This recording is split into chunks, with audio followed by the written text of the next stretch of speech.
Penyerang biasanya mendapatkan perhatian lebih karena peran dan fungsinya sebagai pencetak gol, yang otomatis juga membawa kemenangan buat tim. Akan tetapi ada peran lain yang biasanya terlupakan, tapi kehadirannya amatlah vital. Ia adalah deep lying playmaker. Apa itu deep lying playmaker?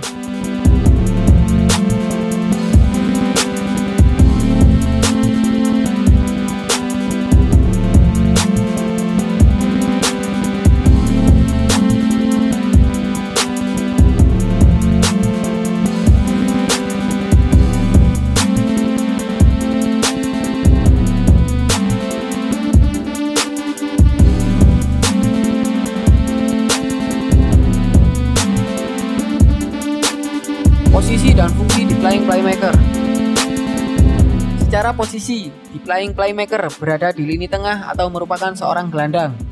Tugas utama gelandang adalah penyalur bola ke lini serang, sekaligus memberikan pertahanan saat tim sedang diserang.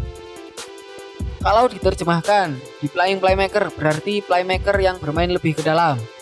Mengapa tidak disebut sebagai playmaker saja? Karena playmaker tipe seperti ini berada dalam posisi yang tidak biasa atau tidak umum buat seorang playmaker. Playmaker biasanya adalah pemain yang berposisi sebagai gelandang serang. Contohnya Zinedine Zidane dan Juan Roman Riquelme. Keduanya identik, selain sebagai pengatur jalannya permainan, ia juga bisa menentukan hasil akhir pertandingan. Posisinya membuat keduanya bisa memberi umpan, mengatur ritme permainan, atau langsung mencetak gol. Akan tetapi, berbeda halnya dengan deep lying playmaker yang posisinya lebih ke dalam. Karena itu tugasnya pun menjadi ganda, karena ia harus berperan secara penyerangan juga pertahanan. Deep lying playmaker mesti bisa membuat peluang buat timnya untuk mencetak gol.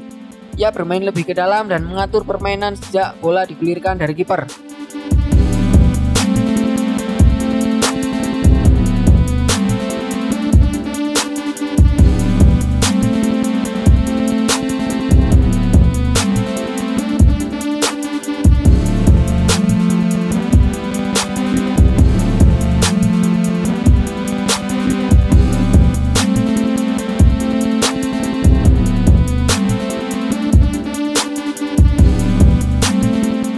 Di sisi lain, deep lying playmaker biasanya ditempatkan di depan back tengah.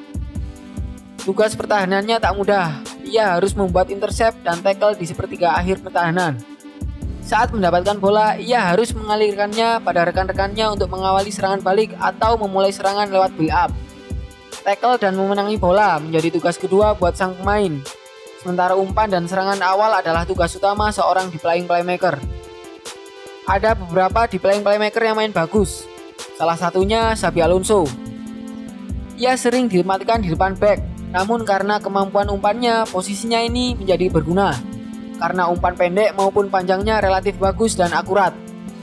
Dari sini tim bisa membangun serangan dan merusak pertahanan lawan. Xabi Alonso meski sanggup melakukan tackle, fokus untuk menjaga bola tetap bergerak, terkadang membuat umpan panjang ke sisi lapangan untuk mengubah sudut penyerang, seperti gaya seorang regista. Tulis penulis buku Inverting the Pyramid, Jonathan Wilson. Dari dalam pula seorang deep lying playmaker bisa mengatur ritme permainan. Ia bisa memberikan bola cepat untuk serangan balik ataupun menahan bola agar rekan-rekannya bisa mengatur posisi yang tepat untuk melakukan serangan. Seorang deep lying playmaker biasanya punya statistik sentuhan bola terbanyak dalam satu pertandingan dan punya rataan umpan sukses tertinggi. Visi, teknik, dan kemampuan umpan adalah sesuatu yang mutlak dimiliki seorang deep lying playmaker. Mereka juga punya kemampuan untuk mengubah arah permainan atau menyediakan umpan panjang yang menerobos ke depan. Di Italia, peran deep lying playmaker dikenal sebagai regista. Di Italia, peran regista dikembangkan dari center halfback atau centromediano metodista dalam sistem Vittorio Pozzo di formasi 2-3-2-3. Pada sistem ini, seorang metodista bukan cuma bertanggung jawab atas pertahanan, tapi juga mesti kreatif. Selain menghancurkan penguasaan bola lawan, juga memulai serangan setelah mendapatkan bola. Xavi, Andrea Pirlo, Luka Modric, Michael Carrick, Paul Scholes, Miralem Pjanic, Jorginho, dan Pep Guardiola adalah sebagian contoh dari pemain yang berperan sebagai deep lying playmaker dalam karir sepak bolanya.